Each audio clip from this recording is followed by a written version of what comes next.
Magandang gabi mga kaibigan.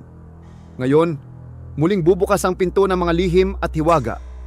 Dito sa Sigaw sa Dilim, maririnig ninyo ang mga kwentong hindi basta kwento, kundi mga bulong ng gabi, mga sigaw ng mga nilalang na nagtatago sa anino.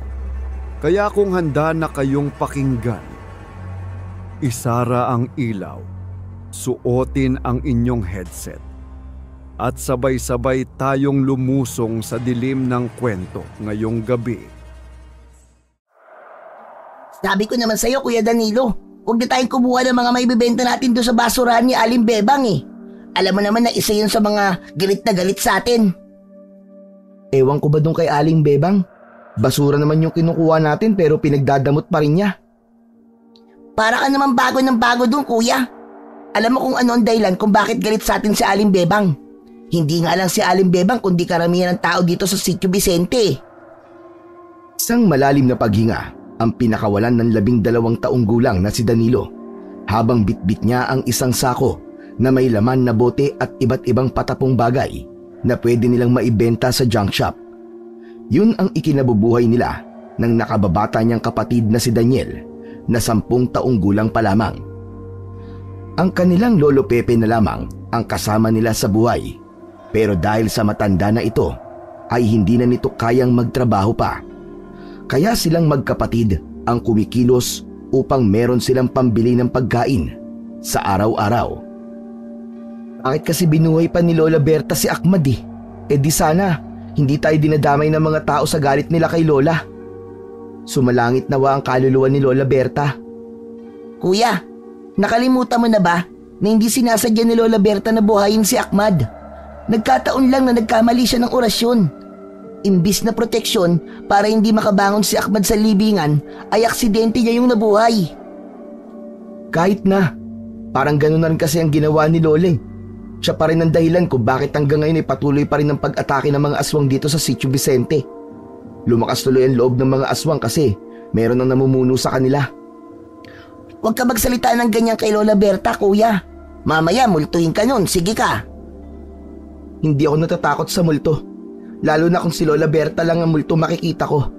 Bakit? Matatakot ka ba kung ang multo makikita mo ay bungal? Malakas na tumawa ang magkapatid sa sinabi ni Danilo. Hindi naman sa sinisisi ni Danilo ang Lola Berta niya sa pagkabuhay ng pinuno ng mga aswang na si Ahmad. Hindi lang talaga niya matanggap na dinadamay silang magkapatid ng mga tao sa pagkakamali ng lola nila na wala naman silang kinalaman. Nag-aagaw na ang dilim at liwanag nang makauwi sina Danilo at Daniel sa kanilang kubo. Dala nila ang isang sako na wala ng laman dahil naibenta na nila sa junk shop ang lahat ng bote at bakal na nakuha nila kung saan-saan. Bitbit ni Danilo ang 1 kilo ng bigas. Naabutan na magkapatid ang kanilang lolo Pepe na nagpiprito ng tuyo sa maliit nilang kusina. Nagmano silang dalawa sa matanda. Lolo, nakabili po kami ng 1 kilo ng bigas. Ilagay mo na lang sa lamesa at isasahin ko na yan para makakain na tayo. Ginagabi na kayo sa pag-uwi ah. Kuya po kasi Lolo, nagpunta pa sa kabilang barangay. Eh paano? Karamihan ng mga tao rito sa atin ay madadamot. Basura na nga lang ang kinukuha natin eh. Ayaw pa nilang ibigay. Hayaan nyo na sila at huwag nyo na lang pinagpapapansin. Sige na, magsaboy na muna kayo ng asin at maglagay ng bawang sa bintana at ako na ang bahala dyan sa bigas. Kinuha ni Danilo ang 1 garapon ng asin at nagsaboy siya sa paligid ng kanilang kubo habang si Daniel naman ay nagsabit ng bawang sa nag-iisang bintana sa kanilang kubo. Ang gawain na yon ay nakasanayan na nila dahil sa madalas na pagsalakay ng mga aswang sa kanilang lugar. Itinuro yun sa kanila ng kanilang lola nung ito ay nabubuhay pa. Habang isinasaboy ni Danilo ang asin, si Daniel naman ay abala sa pagkuha ng mga sinulid na may nakakabit pang pinitpit na bawang. Isa-isa niya yung isinabit sa bawat sulok ng bintana at pintuan ng kanilang bahay. Pagkatapos masiguro na protektado na ang kanilang bahay laban sa mga aswang, ay pumasok na si Danilo. Naupo muna siya habang pinapanood ang paghuhugas ng bigas ni Lolo Pepe. Lolo, kailan kaya mawawala ang mga aswang dito sa Sitio Vicente? Yan ang hindi ko alam, Danilo. Siguro, hanggat walang naglalakas ng loob na lumaban kay Ahmad, ay mananatili ang takot nating lahat sa mga aswang. Kung buhay lang po sana si Lola Berta, sigurado ako nagagawa siya ng orasyon para mamatay lahat ng aswang. Lalo na ang Ahmad na yun. Masyadong matapang ang lola nyo. Nakakalungkot lang na dahil sa isang pagkakamali, ay nagbago ang tingin ng mga tao sa kanya. Pero Lolo, hindi niyo po ba napansin? Mas madalas na po ang pag-atake ng mga aswang dito sa atin. Nakakatakot na po baka isang araw ay si Ahmad na ang mamumuno dito sa lugar natin.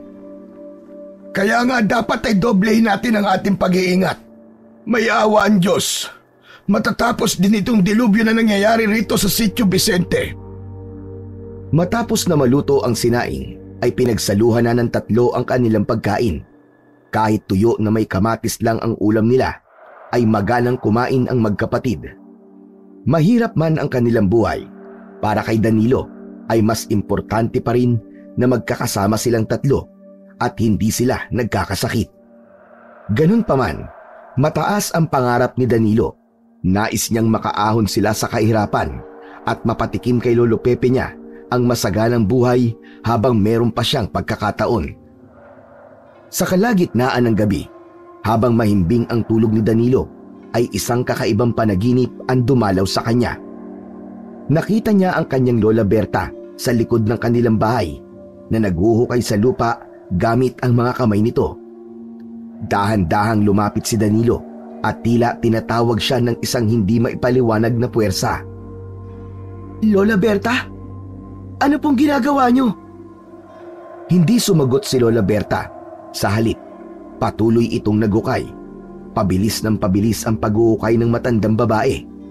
Maya-maya pa, biglang lumitaw mula sa kung saan ang isang aswang.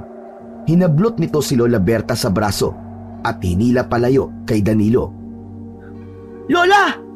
Ibalik niyo ang lola ko! Ibalik niyo ang lola ko!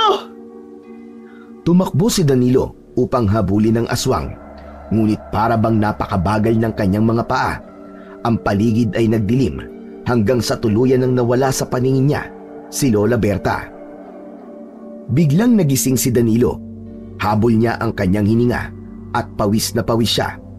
Napatingin siya sa bintana at nakita niya si Lolo Pepe na nakatayo roon. Nakatanaw yun sa labas. Bumangon si Danilo at dahan-dahang lumapit kay Lolo Pepe. Lolo, bakit po gising pa kayo? Napanaginipan ko si Berta. Magkakasabay daw tayo kumakain. Ang saya-saya daw nating lahat. Tahimik na tumabi si Danilo kay Lolo Pepe.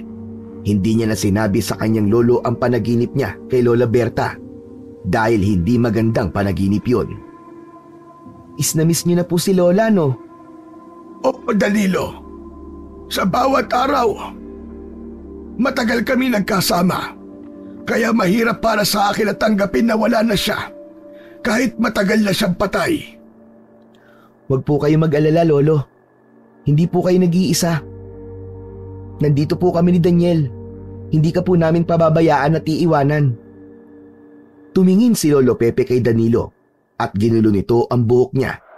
Ngumiti ito sa kanya at naramdaman niya ang paggaan ng kalooban nito. Niyaya na siya nitong mahiga muli para magbalik na sila sa pagtulog. Nang sumunod na araw, ay maagang naghanap ng mga bote at iba pang maibibenta sa junk shop sina Danilo at Daniel. Habang naglalakad, napansin nilang may mga nagkukumpulang tao sa gilid ng kalsada. Kuya, ano kaya yung pinagkakaguluhan nila? Baka naman may namimigay ng bigas. Tara, lapitan natin. Nagmamadaling lumapit ang magkapatid sa kumpulan ng mga tao hanggang sa nakita nila kung ano ang pinagkakaguluhan ng mga yon. May isang bangkay ng lalaki na nakahandusay sa lupa. Kitang-kita ang mga marka ng malalalim na sugat sa lieg at dibdib nito. Laslas ang lieg nito at sariwa pa ang mga sugat nito sa katawan. Malinaw na isa na naman yung biktima ng mga aswang. Napaatras sina Danilo at Daniel.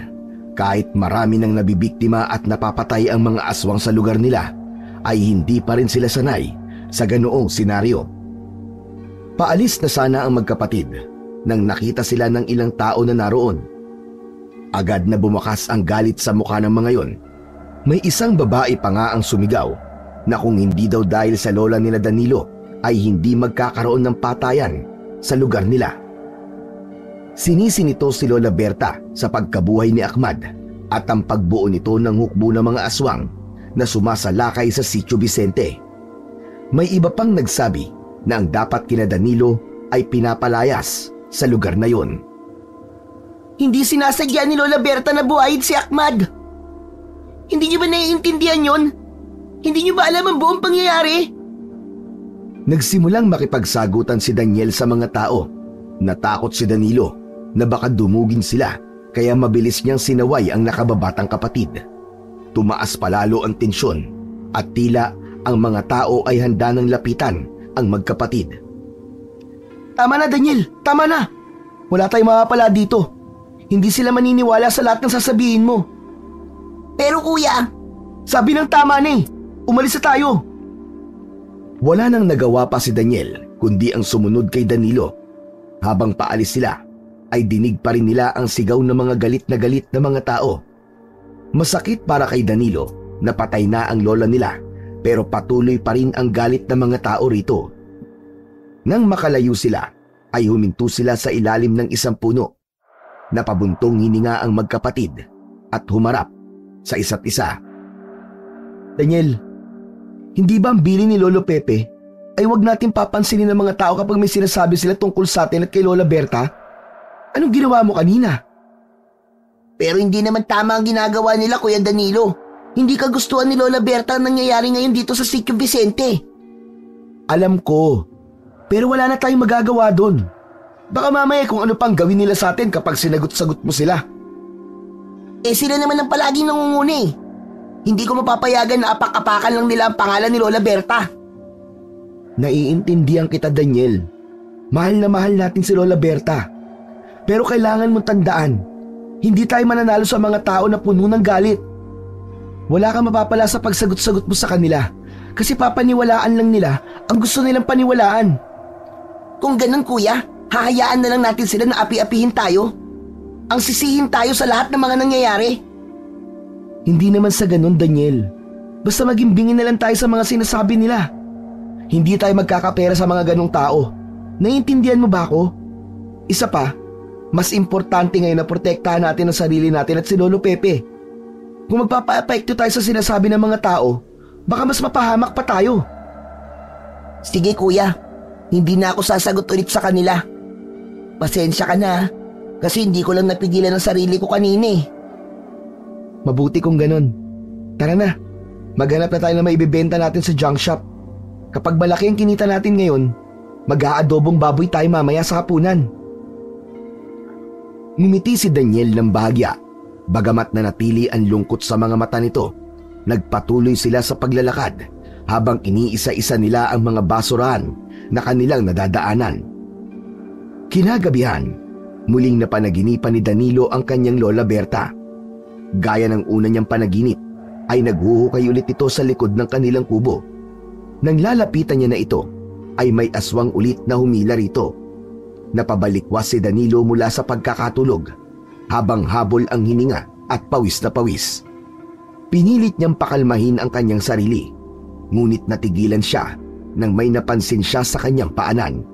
Pagtingin niya ay nakita niya roon ang multo ni Lola Berta na walang emosyong nakatingin sa kanya. Hindi agad nakakilos si Danilo. Nanlamig ang buo niyang katawan. Makalipas lamang ang ilang segundo ay naglakad si Lola Berta palabas ng kanilang bahay. Hindi niya maintindihan kung bakit, pero sumunod siya sa multo ni Lola Berta. Para bang hinahatak siya ng isang puwersa na hindi niya maipaliwanag. Tumagos sa pinto si Lola Berta. Tahimik na binuksan ni Danilo ang pinto at nagpatuloy siya sa pagsunod dito hanggang sa napunta sila sa likod ng bahay. Sa ilalim ng malamlam na sinag ng buwan, tumigil ang multo ni Lola Berta sa ilalim ng puno ng kamyas. Tahimik itong tumayo doon. Maya-maya pa, unti-unti itong naglaho na parang usok na tinangay ng hangin. Kinilabutan si Danilo. Nagtayuan ang balahibo sa batok at braso niya. Tumayo siya sa lugar kung saan naglaho ang multo. Napansin niya na ang lupang kinatatayuan niya ay ang eksaktong lugar kung saan nakita niyang naghuhukay si Lola Berta sa panaginip niya. Lola Berta, may gusto ka bang sabihin sa akin? Pwede bang sa susunod na magpapakita ka sa akin Magsalita ka na kasi hindi naman ako manghuhula. Agad din bumalik si Danilo sa loob ng kanilang kubo. May kakaibang kaba sa kanyang dibdib. Ngunit alam niyang kailangan niyang alamin ang kahulugan ng pagpapakita ni Lola Berta at ang panaginip niya. Maagang umalis si Danilo sa bahay ng umagang yun. Dala ang sako at patpat na gamit niya sa paghuhukay sa basurahan. Naiwang nagpahinga si Daniel dahil masama ang pakiramdam nito.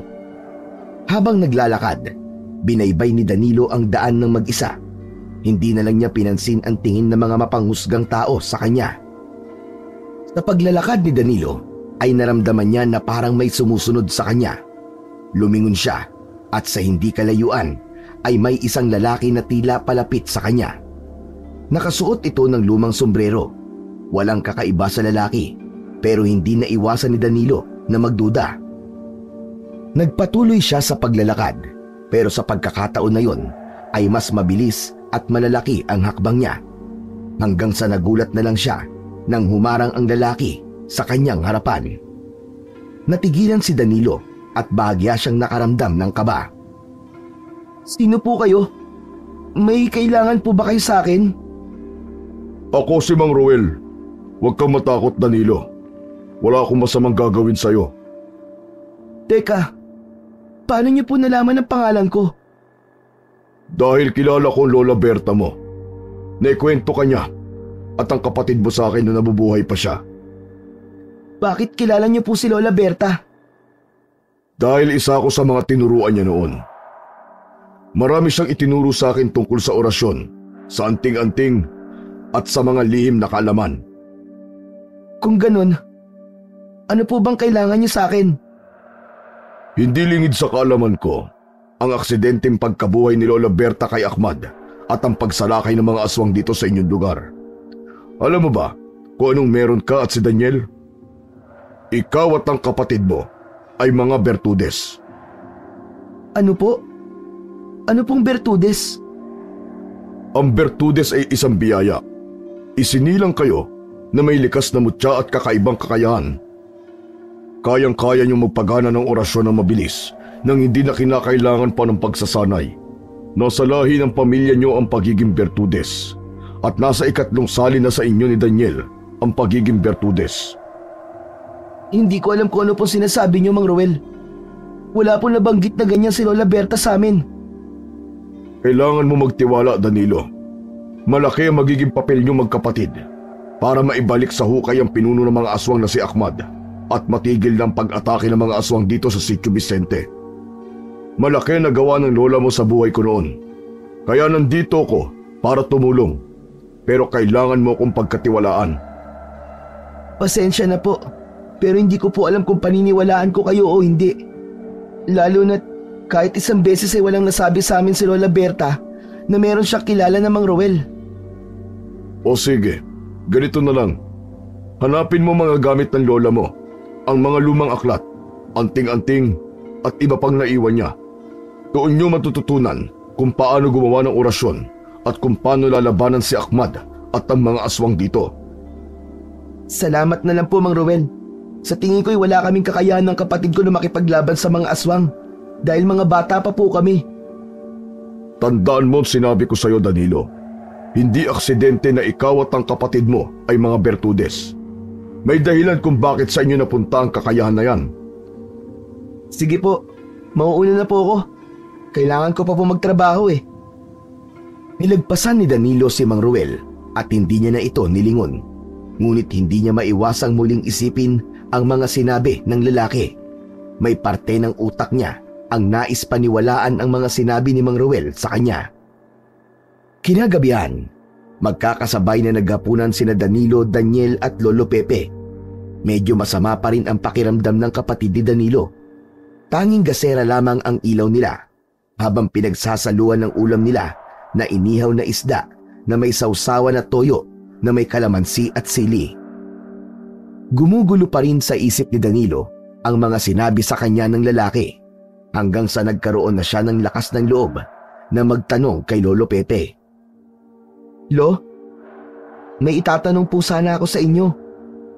Ano yon, Danilo? Nasaan po kaya mga lumang gamit ni Lola Berta? Yung mga lumang aklat po at anting-anting niya? Napatigil si Lolo Pepe sa pagkain. Napansin ni Danilo ang bahagyang pagkabigla nito. Bakit naman bigla mo na itanong yan? Wala lang po. Naisip ko lang. Simula po kasi nung nawala si Lola hindi ko na po nakikita ang mga yun Sabihin mo nga sa akin ang totoo, Danilo. Bakit bigla ka naging interesado sa mga lumang gamit ng lola mo? May balak ka bang sundan ang yapak niya?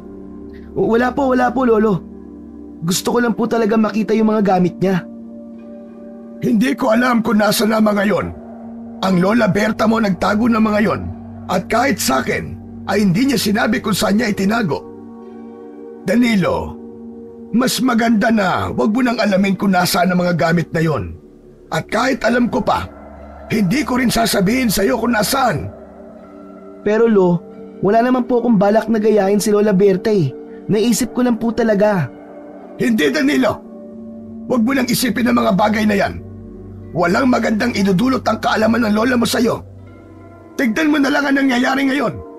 Kaya natin nararanasan ang mga ganito ay dahil sa pagkakamali niya. Hindi na kumibo pa si Danilo at nagpatuloy na lang siya sa pagkain habang iniisip ang mga sinabi ng lolo niya. Kung hindi alam ni Lolo Pepe ang kinaroroonan ng mga gamit ni Lola Berta, ay mukhang wala ng pag-asa na malaman pa niya kung nasaan ang mga yon. Sa pagtutol ni Lolo Pepe ay mas lalo tuloy nagkaroon si Danilo ng kagustuhan na makita muli ang mga gamit ni Lola Berta. Hindi mapakali si Danilo sa pagkakahiga ng gabing yon. Kahit anong pikit ng mga mata niya ay ang imahe ng multo ni Lola Berta na nakatayo sa likod niya ang nakikita niya sa kanyang isipan. Sigurado siya na may nais sabihin ang Lola Berta niya sa kanya, kaya 2 beses niya yung napanaginipan. Hanggang sa isang bagay ang biglang pumasok sa isip ni Danilo. Tahimik siyang bumangon at lumabas ng bahay habang mahimbing na natutulog sina Daniel at Lolo Pepe. Maingat ang bawat takbang niya upang hindi magising ang dalawa. Pagkalabas, kinuha niya ang pala na nakasandal sa labas ng kubo. Naglakad siya papunta sa puno ng kamyas. Pagdating niya roon, ay huminga siya ng malalim at sinimulang maghukay sa eksaktong lugar kung saan naglaho ang multo ni Lola Berta. Habang abala si Danilo sa paghuhukay, ay nakarinig siya ng mahinang kaluskos sa likuran niya. Mabilis siyang lumingon at nakita niya si Daniel na nakatayo habang pinapanood siya. Daniel, anong ginagawa mo dyan? Ikaw ang dapat kong tanungin yan, kuya. Anong ginagawa mo? Bakit ka nag-uukay dyan? Mabilis na nilapitan ni Danilo ang kapatid at sinenyasan nito na huwag maingay. Huwag kang maingay. Tulungan mo na lang ako sa pag-uukay. Pero bakit ka ba nag-uukay ng ganitong oras ng gabi, kuya? Kayamanan ba ang inuukay mo? Basta Daniel, huwag ka na lang maingay. May hinahanap lang ako. Saka ko na lang ipapaliwanag. Halika na, tulungan mo ako at baka magising pa si Lolo Pepe. Napabuntong hininga si Daniel, ngunit tumulong na rin ito sa paghuhukay. Yun ang gusto ni Danilo sa kapatid niya. Kahit hindi nito alam ang dahilan ng isang bagay na pinapagawa niya, ay ginagawa pa rin ito basta siya ang nagsabi. Maya-maya pa, tumama ang pala ni Danilo sa isang matigas na bagay. Natigilan siya at nagkatinginan sila ng kanyang kapatid. Tama nga ang hinala ko. Meron nang nakabaon dito. Ano ba kasi ang kuya? Hindi na muna sinagot ni Danilo si Daniel. Mabilis niyang tinanggal ang lupa sa paligid hanggang sa lumitaw ang isang kahon na nakabalot sa makapal na plastik. Hinila yun ni Danilo palabas ng hukay at tumambad sa kanila ang kahon na kasing laki ng kahon ng sapatos. Kayamanan ba yan, kuya? Mayaman na ba tayo? Hindi to kayamanan, pero sa tingin ko ay meron tong koneksyon kay Lola Berta. Alam mo kasi Daniel, 2 beses ko na siya napapanaginipan na naghuhukay siya rito. Mabilis nilang tinabunan ulit ng lupa ang hukay at sinigurado nila na hindi mapapansin ni Lolo Pepe na naghukay sila roon. Pagkatapos ay dinala ni Danilo ang kahon sa loob ng bahay. Itinago niya ang kahon sa mga gamit nila ni Daniel. Sumenya si Danilo kay Daniel na bumalik na ito sa pagtulog. Tumango naman si Daniel at tumabi na ulit ito kay Lolo Pepe na sa oras na yon ay mahimbing pa rin ang pagkakatulog. Hindi na makapaghintay si Danilo na mabuksan ang kahon at malaman ang laman nun. Pero alam niya na hindi niya yun pwedeng gawin nang naroon sa bahay si Lolo Pepe. Tila umayon naman kay Danilo ang pagkakataon dahil kinabukasan ng umaga habang nag-aalmusal sila ay nagpaalam sa kanila si Lolo Pepe. Mga apo, ako'y pupunta muna sa bayan para kunin ang pensyon ko. Huwag kayong aalis dito at mag-iingat kayo. Opo Lolo Pepe, hindi po kami aalis. Mag-iingat po kayo, Lolo. Saka sana po, bumili po kayo ng inihaw na manok para masarap po ang ulam natin mamaya. O sige, bibili ako ng inihaw na manok. Matapos mag-almusal, ay nag-asikaso na si Lolo Pepe. Maya-maya pa, ay umalis na ito. Naghintay muna si Danilo ng ilang minuto bago niya kinausap si Daniel. Daniel, pagkakataon na natin to para buksan ang kahon na hukay natin kagabi. Sige, kuya. Excited na rin ako malaman kung anong laman nun. Sana talaga kayamanan, no? Ikaw, puro ka talaga kayamanan. Dito ka lang at kukunin ko yung kahon. Kinuha ni Danilo ang kahon mula sa pinagtataguan niya. Binalikan niya si Daniel at inilapag niya ang kahon sa sahig. Bahagyang nanginginig ang mga kamay ni Danilo nang buksan niya ang kahon na gawa sa kahoy. Pagbukas ni Danilo ng kahon, ay tumambad sa kanila ang mga lumang aklat at ilang piraso ng anting-anting na nakakabit sa mga kwintas. Doon napatunayan ni Danilo na kaya nagpapakita si Lola Berta sa panaginip niya ay dahil nais nitong hukayin niya ang mga luma nitong gamit. Kuya, hindi ba yan ang mga gamit ni Lola Berta? Tumango lang si Danilo at isa-isa niyang inilabas ang mga laman ng kahon. Kinuha niya ang isang aklat na ang pabalat ay parang balat ng kung anong hayop. Binuklat ni Danilo ang aklat at namangha siya sa mga pahina nito na puno ng kakaibang sulat at simbolo. May mga salita rin doon na sa tingin niya ay mga Latin. Tingnan mo Daniel, ang dami nito. Mga orasyon yata to eh. Pero kuya, di ba si Dabi ni Lolo Pepe huwag natin pakikialaman ng mga to? Paano kung magalit siya? Alam ko Daniel, pero hindi siya magagalit kung hindi niya malalaman. Saka may nakilala ako kahapon. Mang Roel ang pangalan. Sinong Mang Roel, kuya? Kilala daw siya ni Lola Berta. Ang sabi niya, mga Bertudes daw tayo. Ano? Anong Bertudes? Hindi ba Castillo ang apelyido natin? Hindi apelyido ang Bertudes, ikaw naman oh. Ang Bertudes ay ipinanganak na may likas na mutya o kakayahan na magpagana o gumawa ng orasyon nang hindi na nagsasanay. Sabi niya, kailangan natin mahanap ang mga gamit ni Lola Berta para malaman natin kung paano labanan ng mga aswang. Masyado ka naman nagpapaniwala kagad, kuya eh. Paano kung hindi totoo yung sinasabi ng lalaking yun? Hindi ko rin alam, Daniel. Pero wala namang mawawala kung susubukan natin. Saka naisip ko rin, baka magbago ang tingin ng mga tao sa atin kapag tayo nakatalo kay Ahmad at saka sa mga alagad niya. Umalik si Danilo sa pagbabasa ng aklat. Kinalkal niya ang mga pahina at napansin ang mga salitang may detalyadong paliwanag ng bawat orasyon. Daniel, kailangan natin makita si Mang Roel. Siya lang ang makakapagpaliwanag ng mga to. Ewan ko sa'yo, Kuya Danilo. Kinakabahan ako sa gusto mong gawin eh. Isipin mo na lang na kung totoong sinabi ni Mang Ruel, tayo lang ang makakapagpabalik kay Ahmad sa hukay. Nagkatinginan ang magkapatid at parehong may kaba sa mga mukha nila. Napagtanto nilang ang laman ng kahon ay maaaring maging susi hindi lamang sa kanilang kaligtasan, kundi pati sa kanilang lugar na pinamumugaran na ng mga aswang. Simula ng araw na yon, sa tuwing aalis sina Danilo at Daniel para manguha ng mga bote at bakal, ay maingat nilang itinatago ang kahon sa sako upang hindi yun makita ni Lolo Pepe. Hindi nila kasi yun maaaring iwanan sa bahay dahil malaki ang posibilidad na makita yun ng kanilang lolo.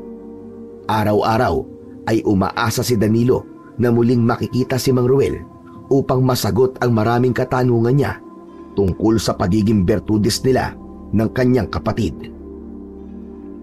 Kuya, sigurado ka bang makikita mo ulit yung Mang Ruel na yon? Oo, Daniel. Pakiramdam ko kahit siya ay nais tayong makausap. Pero natatakot pa rin ako, kuya. Sigurado magagalit si Lolo Pepe kapag nalaman niya tong ginagawa natin. Naku po, malilintikan talaga tayo dun. Kaya nga hindi natin sasabihin sa kanya, di ba? Gagawin natin to para magbago ng tingin ng mga tao sa atin. Susubukan nating itama ang naging pagkakamali noon ni Lola Berta. Lumipas ang ilang araw na hindi nakita ni Danilo si Mang Ruel. Halos mawalan na ng pag-asa si Danilo at inisip niya na baka kailangan nilang tuklasin ni Daniel ang lihim ng mga kagamitan ni Lola Berta nang sila lang. Hanggang isang hapon, habang bitbit nila ang sako, ay napansin ni Danilo ang isang pamilyar na figura sa gilid ng daan. Daniel, tignan mo dali! Si Mang Ruel oh! Mang Ruel!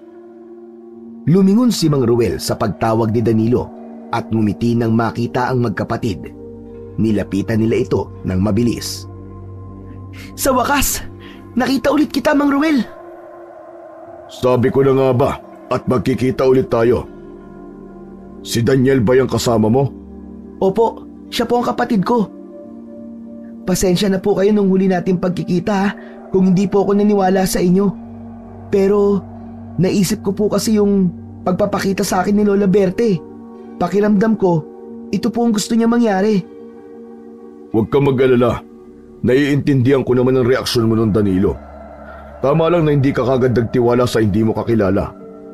Ngunit magandang intensyon ko. Nais ko kayong tulungan upang magamit yung pagiging bertudes nyo laban kay Ahmad. Oo nga pala, Mang Ruel. Nahanap na po namin ang mga gamit ni Lola Berta. Binuksan ni Danilo ang sako at ipinakita kay Mang Ruel ang kahon. Nanlaki naman ang mga mata ni Mang Ruel sa tuwa. Magaling ang ginawa niyo magkapatid. Hindi na dapat tayo mag-aksaya pa ng panahon. Pero, Mang Ruel, paano po ba kami makakatulong sa pagtalo kay Ahmad? Ano ba talaga ang ibig sabihin ng pagiging bertudes? Bihira ang pagiging bertudes, Daniel. Mapalad kayo dahil nagmula kayo sa angkan ng mga bertudes. Naisalin ito sa inyo ng inyong mga ninuno. Ngunit hindi sapat na taglayin nyo lang ito. Kailangan nyo itong pag-aralan at sanayin ang inyong sarili dahil mga bata pa kayo.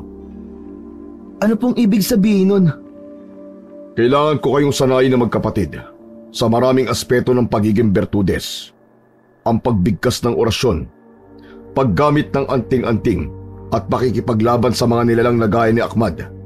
Kayo ang susi para matapos ang kasamaan niya. Pero Mang Ruel, paano kung hindi namin kayanin? Huwag mong isipin na hindi nyo kaya. Kaya kung gusto nyong protektahan ang lugar nyo at ang mga mahal nyo sa buhay, ay kailangan magtiwala kayo sa sarili nyo at sa pagiging bertudes nyo. Nagkatinginan ang magkapatid. Mabigat ang sitwasyon, ngunit naramdaman nilang hindi sila pwedeng umatras dahil yun lamang ang tanging paraan nila upang hindi na sila sisihin ng mga tao sa naging pagkakamali noon ng kanilang lola. Sige po, Mang Ruel. Sabihin niyo po kung kailan tayo magsisimula. Ngayon na mismo. Maganda kayo. Matututo kayo. Ngunit hindi magiging madali ang daan na tatahakin nyo. Habang naglalakad silang tatlo patungo sa isang mas tahimik na lugar, Para sa kanilang unang aralin, naramdaman nila Danilo at Daniel ang bigat ng responsibilidad na nasa kanilang balikat. Ngunit sa kabila ng takot, may determinasyon sa kanilang puso. Isang lakas na nagmumula sa pag-asa na kaya nilang tapusin ang kasamaan ni Ahmad. Hindi na muna namasura ang magkapatid dahil sumama sila kay Mang Ruel sa magubat na bahagi ng Sitio Vicente. Huminto sila sa ilalim ng isang malaking puno ng akasya. Umupo sila sa ugat nun habang nasa harapan nila si Mang Ruel. Inabot ni Danilo ang kahon kay Mang Ruel at inilabas nito roon ang isang lumang aklat ng mga orasyon. May halong kaba at panalabik sa mga mata ng magkapatid habang tinitingnan ni Mang Ruel ang bawat pahina ng aklat. Kailangan niyong malaman na ang mga orasyon ay hindi basta-basta binibigkas. Kailangan ng tamang intensyon, tamang pagbigkas at paniniwala. Kapag ginawa niyo ito na mali, maaaring maging delikado. Ang mga orasyon na nandito ay ginamit noon ni Lola Berta sa kabutihan. Kaya sa kabutihan niyo rin ito gagamitin. Naiintindihan niyo ba? Opo, Mang Ruel. Ano pong orasyon ang ituturo niyo sa amin? Ito ang orasyon na magbibigay sa inyo ng proteksyon. Kapag tama ang pagbigkas nyo, hindi kayo tatablan ng kahit na anong sandata, kahit itak o kutsilyo. Pero tandaan nyo, ito'y malakas lamang kung maganda ang intensyon nyo. Binuksan ni Mang Ruel ang aklat at itinuro ang isang pahina. Ito ang orasyon. Makinig kayong mabuti. Sundan nyo ko. Mabagal na binasa ni Mang Ruel ang bawat salita na sinundan naman nila Danilo at Daniel. Itinuro nito sa kanila ang tamang pagbigkas upang hindi sila magkamali. Maya-maya pa ay sila na ni Daniel ang bumigkas ng orasyon. May mga pagkakataon na nagkakamali sila, ngunit naging matyaga si Mang Ruel sa pagtatama sa kanila. At hindi nagtagal, nakuha na nila Danilo at Daniel ang tamang pagbigkas sa bawat salita na nasa orasyon. Maganda. Pero bigyan niyo pa ng diin ang bawat huling kataga. Sinubukan muli nila Danilo at Daniel at sa pagkakataon na yon ay ginaya nila ang pagbigkas ni Mang Ruel. Sa pagkakataon na yon ay may naramdaman silang kakaiba. Parang may mainit na enerhiyang bumalot sa kanilang katawan. Mabuti. Napakaganda na ginawa niyo. Nakita niyo na. Napaganan niyo kagad ang orasyon nang hindi nyo na kinakailangan maghintay ng 49 na araw dahil kayo ay mga bertudes. Ngunit tandaan nyo, ang orasyon ay hindi lamang binibigkas. Dapat ay maganda ang inyong layunin. Huwag nyo tong gagamitin sa kasamaan. Gawin nyong inspirasyon ang inyong Lola Berta. Mang Ruel, paano namin malalaman kung epektibo ang orasyon? Mararamdaman nyo yun sa sarili nyo. Pero huwag kayong magmadali. Dahil marami pa kayong dapat na matutunan. Sa kanilang pagsasanay, naramdaman nila Danilo at Daniel ang bigat ng responsibilidad na dala nila. Ngunit kasabay nun, ang pag-asa na sa tulong ni Mang Ruel ay magagawa nilang labanan ang kasamaan na bumabalot sa kanilang lugar. Simula noon, ay araw-araw nang nagsasanay sina Danilo at Daniel sa kagubatan sa tulong ni Mang Ruel. Hindi nila yon sinabi kay Lolo Pepe dahil alam nila na magagalit ito at pipigilan sila nito. At sa araw na yon, itinuro naman ni Mang Ruel sa magkapatid ang gamit ng mga anting-anting ni Lola Berta. Ang mga anting-anting ay hindi simpleng palamuti lamang. Hindi ito ginagamit upang makapagyabang. Ang lakas nito ay nanggagaling sa tamang orasyon at paniniwala. Kapag ginamit niyo ito ng tama, magbibigay ito ng proteksyon na hindi basta-basta mababali ng kasamaan. Kinuha ni Mang Ruel ang isang anting-anting, isang maliit na medalya na may nakaukit na kakaibang simbolo, at iniabot yon kay Danilo. Danilo, isuot mo ito. Ngunit bago mo ito maisuot, kailangan mo munang banggitin ang orasyon na una niyong natutunan. Binigkas ni Danilo ang orasyon ng malinaw at may diin. Sa bawat salita, Naramdaman ni Danilo ang bigat na mga salitang tila umaalingaw-ngaw sa kanyang pandinig. Matapos niyang bigkasin ng orasyon, inilagay niya ang anting-anting sa kanyang leeg. Mabuti. Ngayon, Daniel, ikaw naman.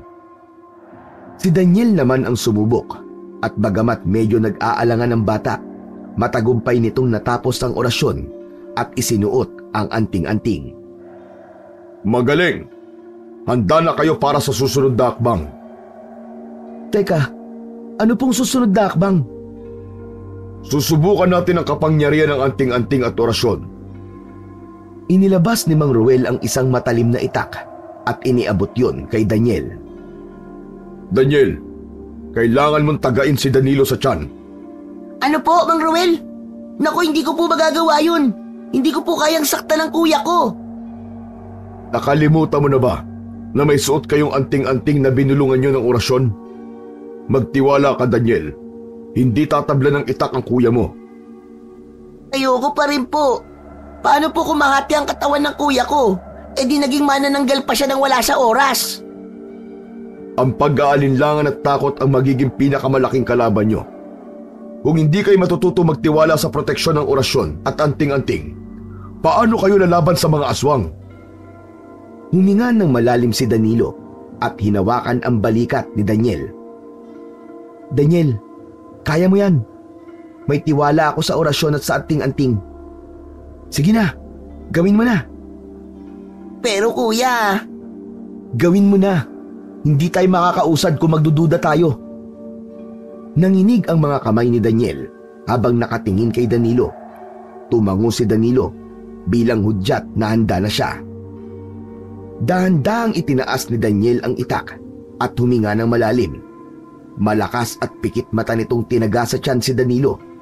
Naramdaman ni Danilo ang pagtama ng talim ng itak sa kanyang tiyan. Ngunit sa halip na masaktan siya, ay naramdaman lamang niya ang pagtalbog ng itak na para bang isang gulong ng sasakyan ang balat niya. Napaatras si Daniel at napanganga sa gulat. Si Danilo naman ay nagulat din, ngunit ngumiti ng mapagtanto na totoo nga ang sinasabi ni Mang Ruel. Hala, hindi ka nga tinabla ng itak, kuya. Ang galing. Parang makapal na goma ang tiyan mo. Ang astig. Yan ang lakas ng anting-anting at ang orasyon. Ngunit tandaan nyo, hindi sapat ang proteksyon na ito. Marami pa kayong kailangan matutunan upang labanan ang kasamaan ni Ahmad. Sa susunod, ay ituturo ko naman sa inyo kung paano nyo mapapabalik sa hukay si Ahmad upang bumalik na ang kapayapaan dito sa inyong lugar. Nagkatinginan sina Danilo at Daniel.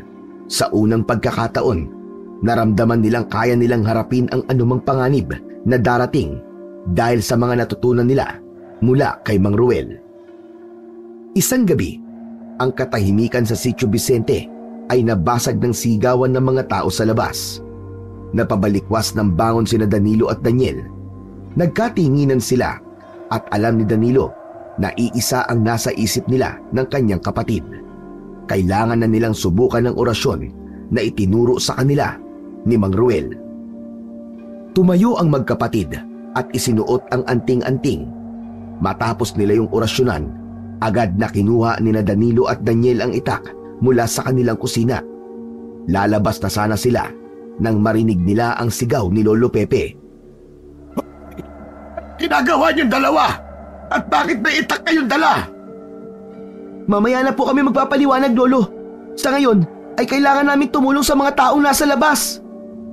Nababaliw na ba kayo? Hindi kayo lalabas. Subukan niyong lumabas at makikita niyo ang hinahanap niyong magkapatid. Sa kabila ng pagpigil ni Lolo Pepe, ay mabilis na lumabas ng bahay sina Danilo at Daniel. Sa kanilang paglabas, nakita nila ang kaguluhan sa kalsada. May mga taong tumatakbo at sumisigaw. Sa gitna ng kaguluhan, nakita nila ang isang aswang na may nakakakilabot na itsura at walang awang pumapatay ng mga tao. Huminga ng malalim si Daniel at hinigpitan ang hawak sa kanyang itak. Mabilis silang lumapit sa aswang. Nang maramdaman naman ng aswang ang kanilang presensya, ay bigla itong bumaling sa kanila. Inilabas nito ang mahaba nitong dila na para bang ang tingin nito sa magkapatid ay isang masarap na pagkain. Mabilis na sumugod si Danilo habang si Daniel naman ay lumakad sa gilid upang malito ang aswang kung sino sa kanila ang unang aatakihin. Mabilis na umatake ang aswang kay Danilo, ngunit ang matatalim nitong kuko ay hindi man lang nagawang magasgasan ang balat ni Danilo. Itinaas ni Danilo ang itak at hinataw ang balikat ng aswang, dahilan para mapasigaw ito ng dahil sa labis na sakit. Sinamantala naman ni Daniel ang pagkakataon na yon. Nang masugatan ng aswang, umatake siya mula sa likuran at tinaga ang mga binti nito. Napahandusay ang aswang sa lupa. Ngunit kahit sugatan na, pilit yung tumayo. Ang mga mata ng aswang ay puno ng galit. Sa huling pagkakataon, magkasabay na itinaas na magkapatid ang kanilang mga itak at tinapos ang buhay ng aswang sa isang malakas na taga sa ulo nito. Tumigil na ang sigawan sa paligid nang mamatay ang aswang. Hingal na hingal ang magkapatid, ngunit magaan ang pakiramdam. Ayos! Nagawa natin, Daniel! Ang galing-galing natin, kuya! Ay, kuya! Si Lolo Pepe! Palapit sa atin! Sa hindi kalayuan, nakita nilang palapit si Lolo Pepe habang bakas sa muka ang halong galit at pag-aalala. Anong ginawa nyo? Sabi ko huwag kayong lalabas. Inilagay nyo lang ang buhay nyo sa peligro. Pasensya na po, Lolo Pepe, pero kailangan namin protektahan ang mga tao. Anong protekta na sinasabi nyo? Mga bata pa kayo. At bakit nyo suot ang anting-anting ng Lola Berta nyo? Saan nyo yan nakuha? Antitigas talaga ng mga ulo nyo. Umuwi na kayo at doon tayo mag-uusap. Kinakabahan na sumunod sina Danilo kay Lolo Pepe pabalik sa kanilang kubo. Sa bawat takbang ay ramdam ni Danilo ang galit ng kanilang lolo. Pagpasok nila sa bahay ay agad silang hinarap ni Lolo Pepe. Ano sa tingin nyo ginagawa nyo, ha? Walang imik sina Danilo at Daniel. Nakayuko lamang sila habang hawak pa rin ang kanilang mga itak. Ilang beses ko na kayong pinaalalahanan. Huwag kayong makialam sa mga ganitong bagay. Lolo, hindi namin kaya manahimik na lang habang ginugulo ng mga aswang ang Sitio Vicente. Bertudes kami, Lo. Tungkulin namin ang ipagtanggol ang lugar na ito. Bertudes? Sino nagsabi niya sa inyo? Si Mang Roel po. Dati po siyang tinuturuan ni Lola Berta ng orasyon. Siya ang nagturo sa amin para magamit namin ang kakayahan namin ni Daniel para makipaglaban sa mga aswang. At nagtiwala kayo sa isang tao na hindi niyo lubusang kilala. Saka anong bertudes ang sinasabi mo, Danilo? Hindi niyo ba alam kung anong hirap ang dinanas ng Lola Berta niyo dahil sa paggamit niya ng orasyon? Ang buhay niya, ang pamilya niya, lahat nasira. Gusto niyo bang mangyari din yun sa inyo? Lolo, hindi po namin hiningi ito. Isinilang kami ni Daniel na may ganitong kakayahan. Hindi namin kayang talikuran to. Ayaw po namin matulad kay Lola Berta. Pero hindi rin namin kayang pabayaan na lang ang mga tao rito, Lolo Pepe.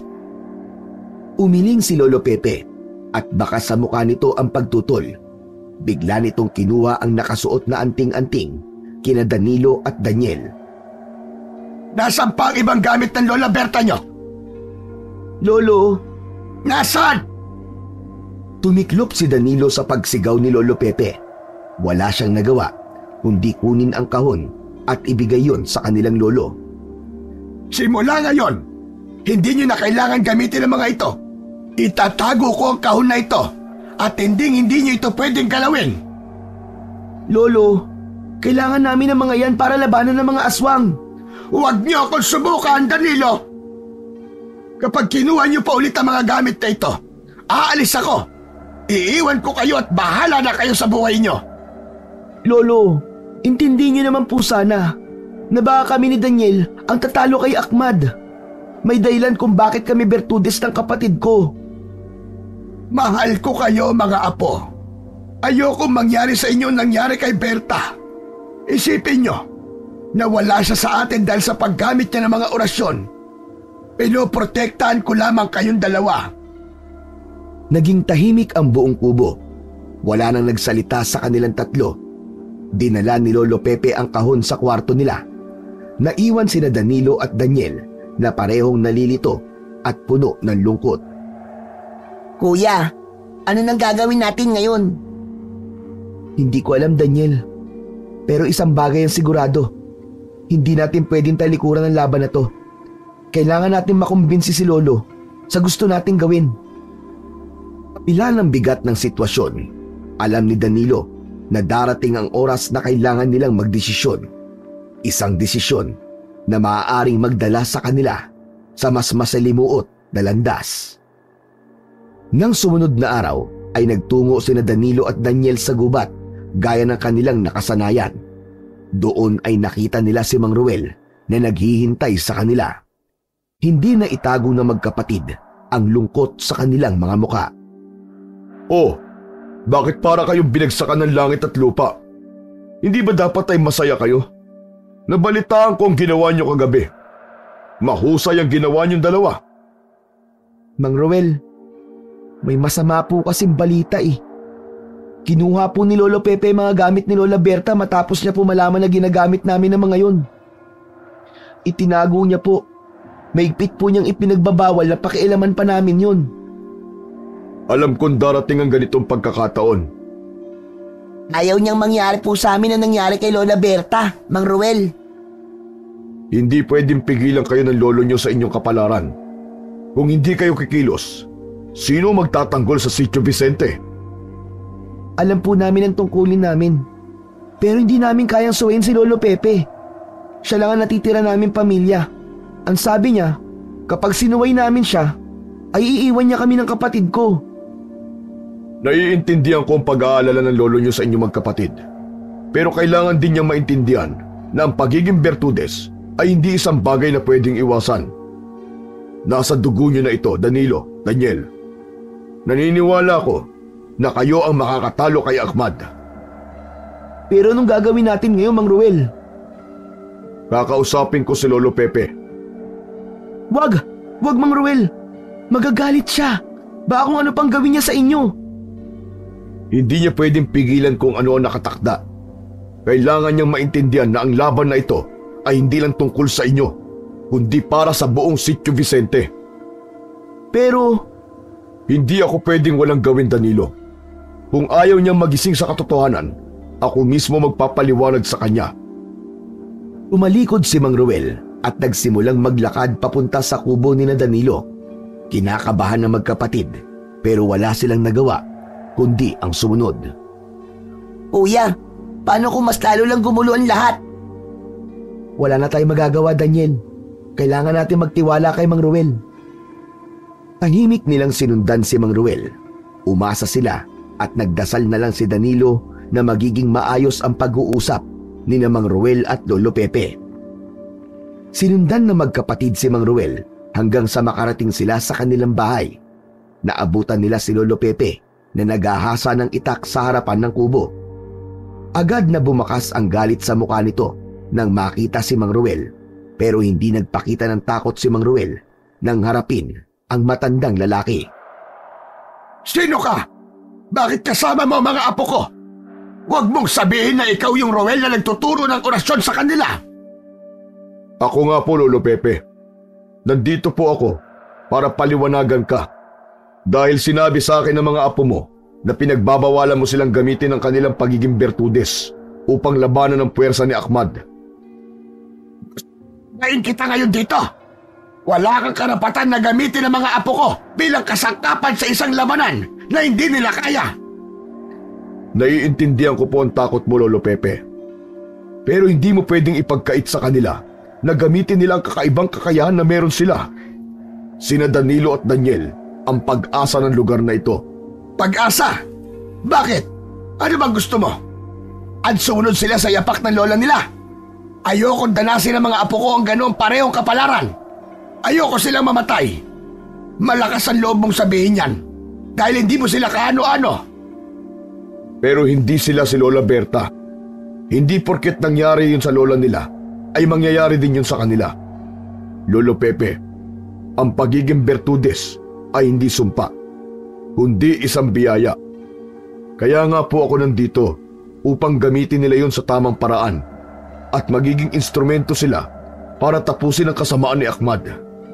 At kapag nagawa nila yon, malaki ang posibilidad na mawala na ang lahat ng galit ng mga tao sa kanilang dalawa.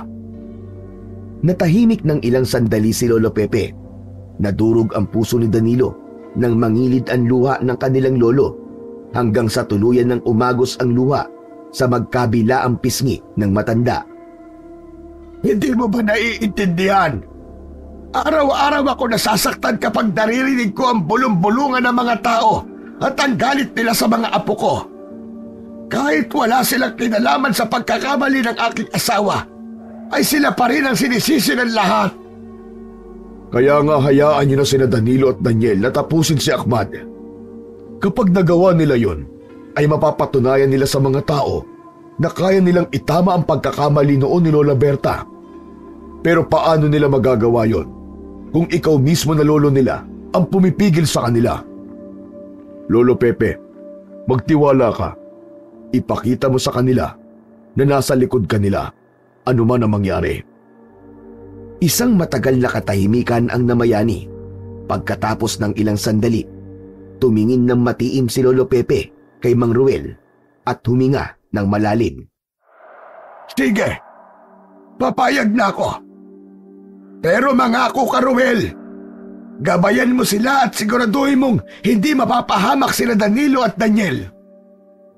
Nangangako po ko, Lolo Pepe. Hinding-hindi ko sila pababayaan. Nagtagpo ang mga mata ni Mang Ruel at Lolo Pepe.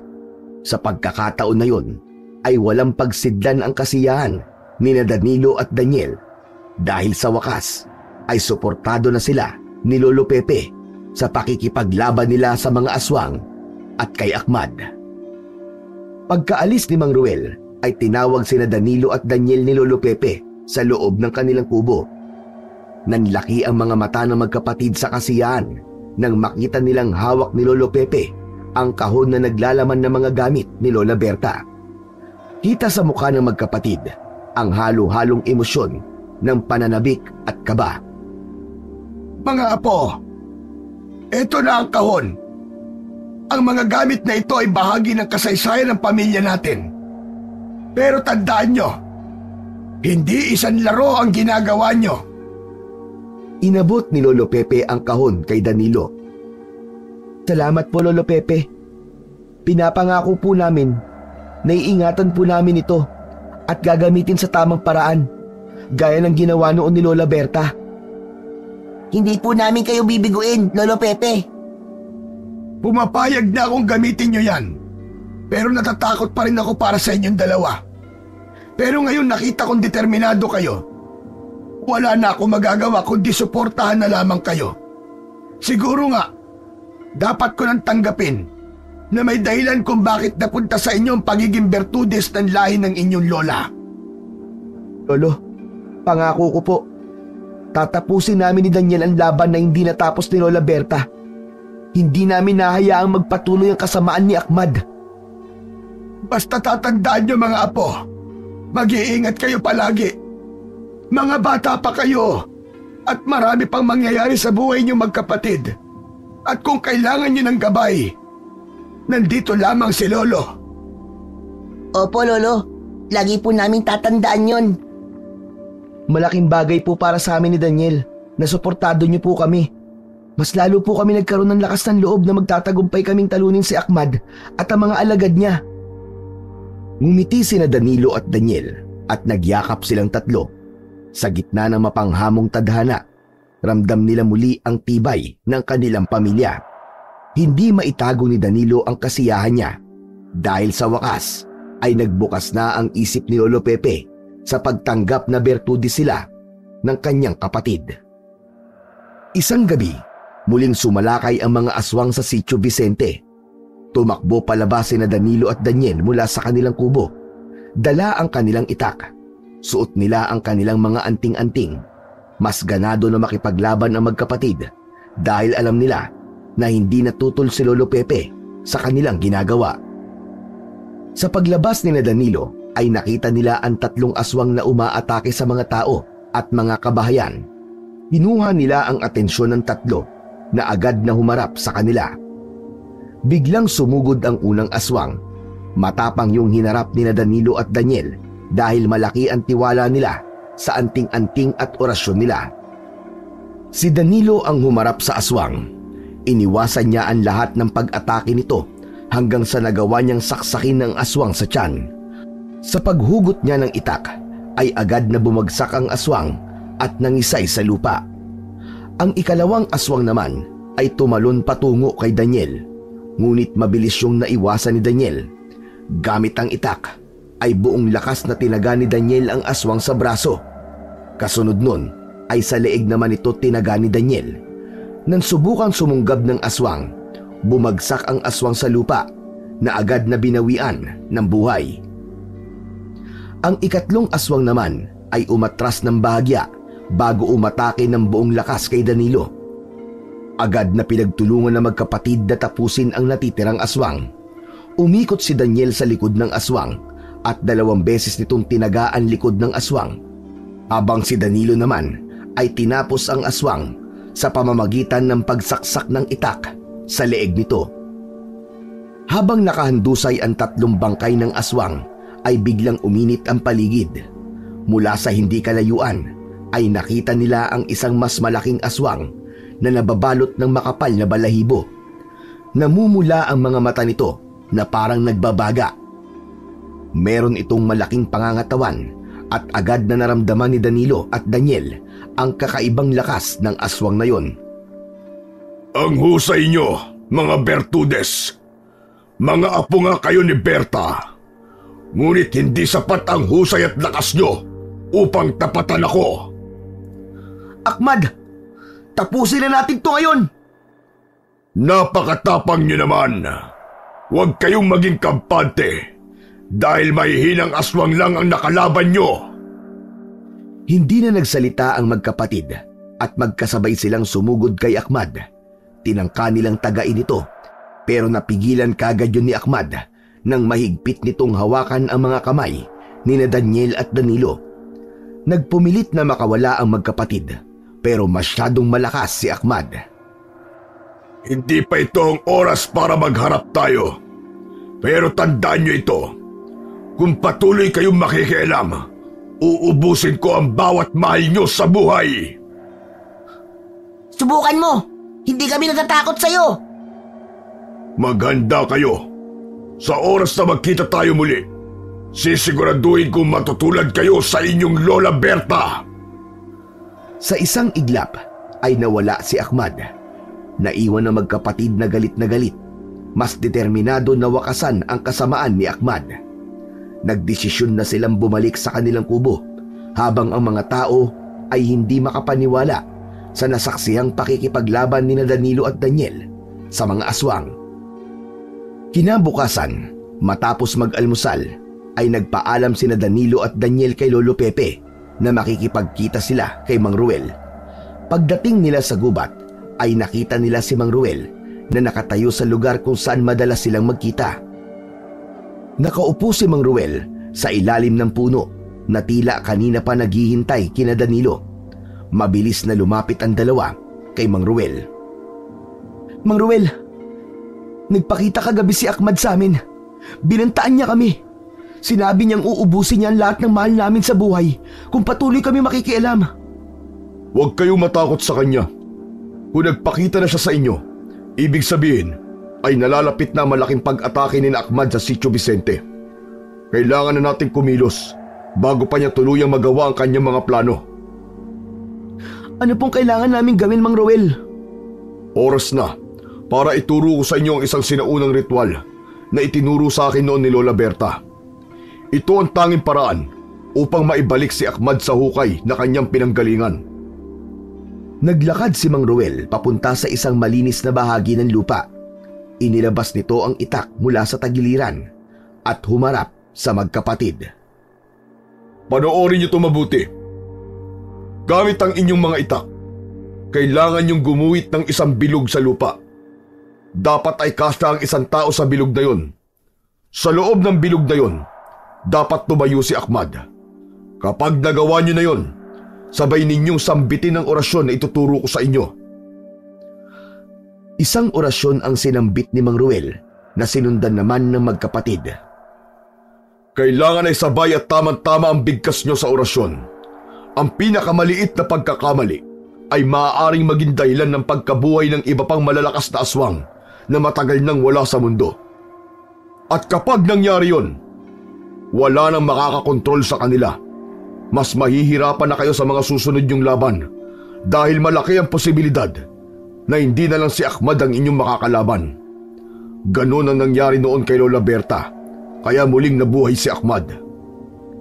Gagawin namin yun ng tama, Mang Ruel. Hindi namin hahayaan ni Daniel na magkamali kami. Mabuti kung ganon. Ngayon, magsanay na kayo. Ilabas nyo ang mga itak nyo at gawin nyo ang ituturo ko sa inyo. Sinimulan ni Mang Ruel ang pagpapakita ng tamang paraan ng pagguhit ng bilog sa lupa gamit ang itak.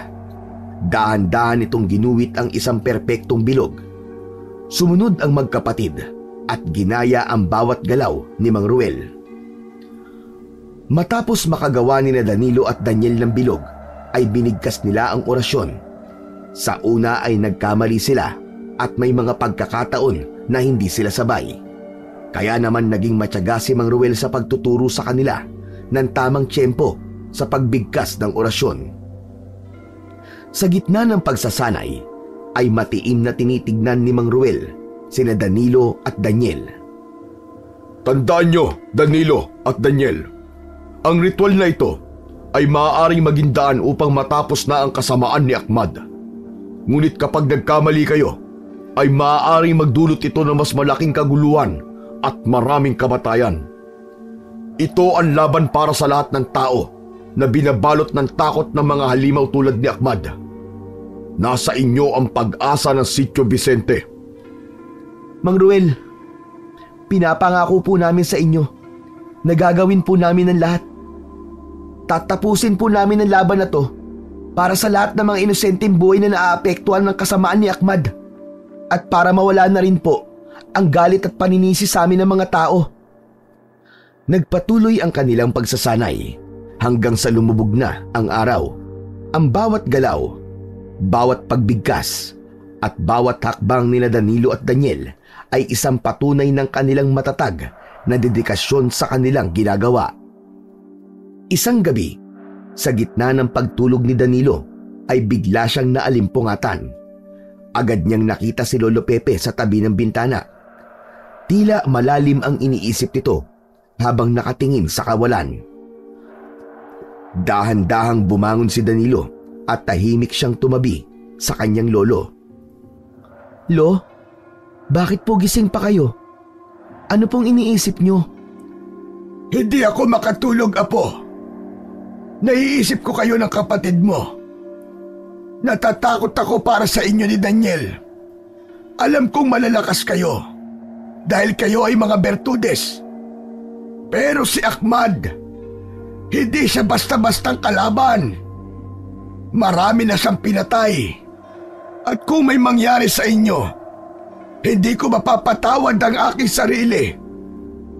Lolo, naiintindihan ko po ang takot niyo. Pero hindi po kami susuko. Isa pa, naituro na po sa amin ni Mang Ruel kung paano matatalo si Ahmad. Kami lang po ni Daniel ang may kakayahan para gawin yun. Magtiwala lang po kayo sa amin ni Daniel. Hindi ko makakalimutan na nangyari noon kay Lola Berta mo.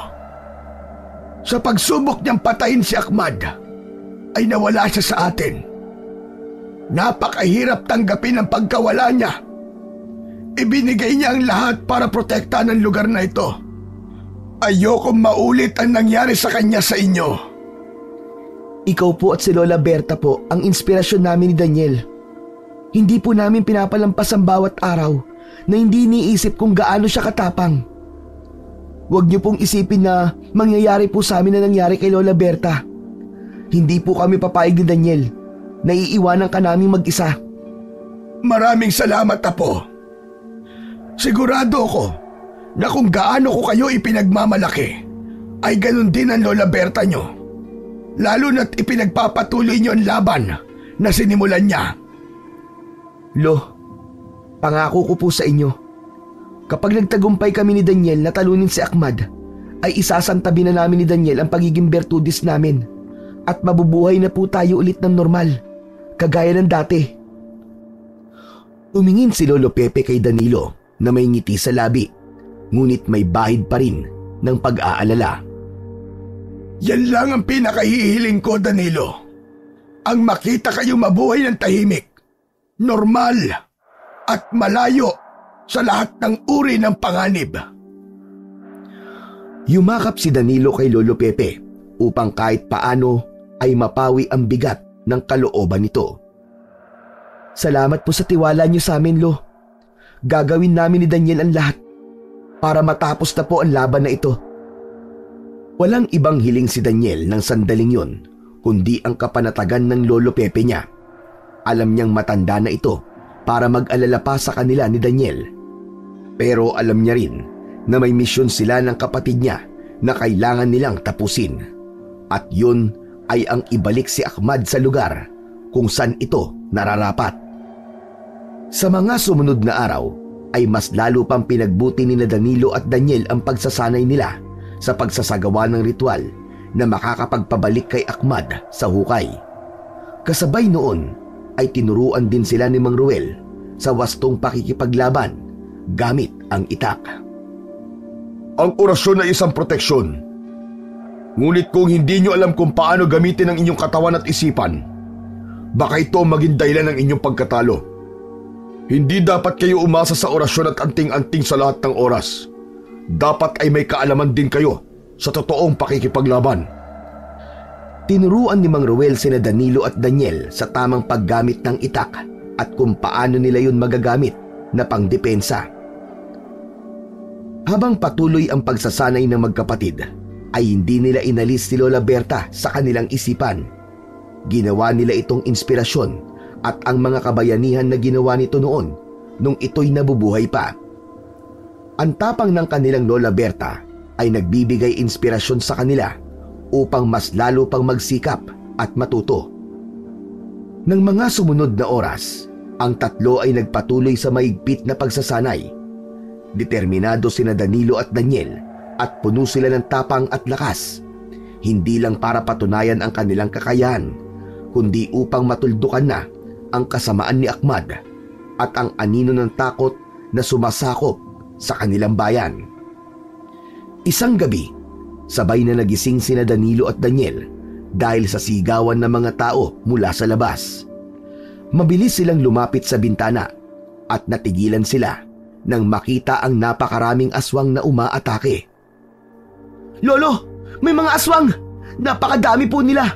Kailangan na namin lumabas at tumulong! Sige, mag-iingat kayo mga apo. Pero bago kayo lumabas, ay magdasal muna tayo ng taimtim.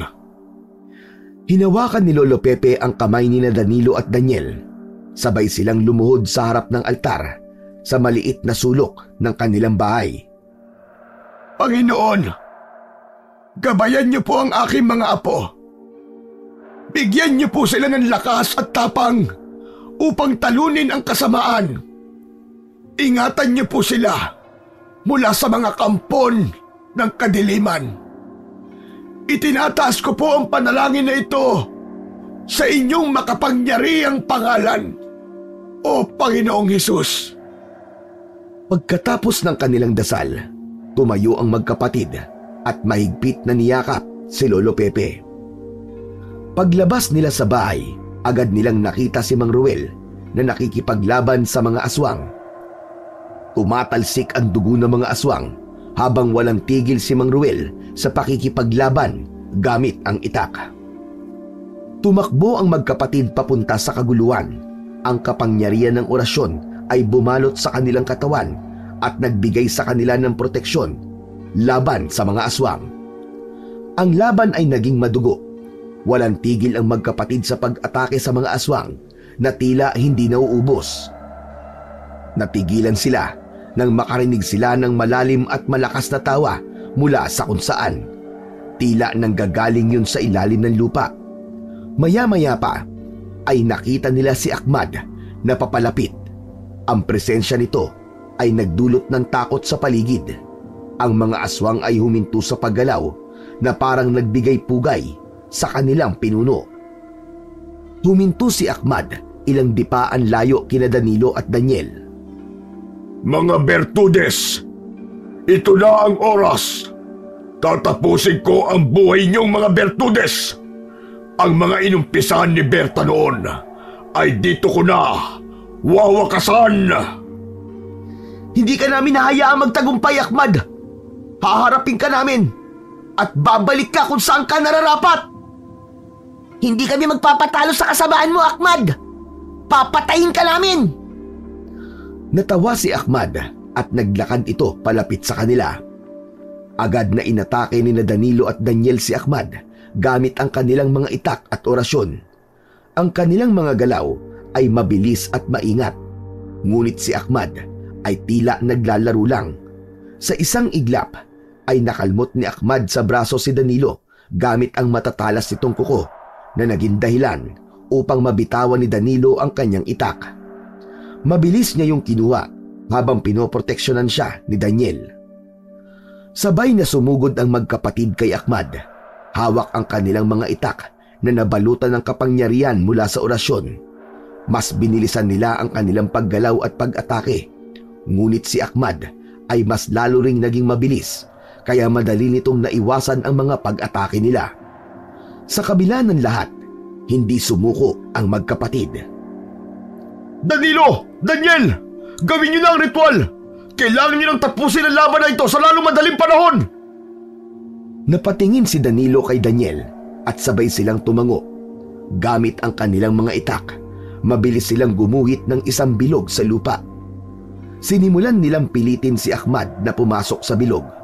Gumamit sila ng mga mabibilis na galaw habang pilit na itinutulak nila si Ahmad patungo sa gitna ng bilog. Ngunit si Ahmad ay isang biyasang mandirigma. Ang kanyang lakas ay tila hindi nauubos. Ang bawat pag-atake at pagpiglas nito ay nagpahirap sa magkapatid. Bigla namang dumating si Lolo Pepe. Mabilis itong tumakbo papunta kay Ahmad. Ahmad! Ako ang harapin mo! Nagulat sina Danilo sa biglaang pagdating ni Lolo Pepe. Lumapit si Lolo Pepe sa pinuno ng mga aswang at bigla nitong niyakap si Ahmad ng mahigpit. Lolo! Wag! Delikado! Gawin yon dapat yung gawin! Huwag niyo akong alalahanin! Habang si Ahmad naman ay nagpupumiglas mula sa pagkakayakap ni Lolo Pepe, ay matagumpay na nadala ni Lolo Pepe si Ahmad sa gitna ng bilog. Danilo! Daniel! Bigkasin niyo na ang orasyon! Ngayon na! Huminga ng malalim ang magkapatid at sabay nilang sinimulan ang orasyon.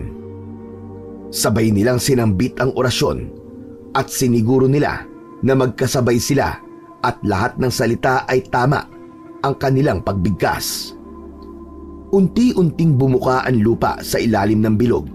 Umuga ang lupa at isang malakas na hangin ang yumakap sa kanilang lahat.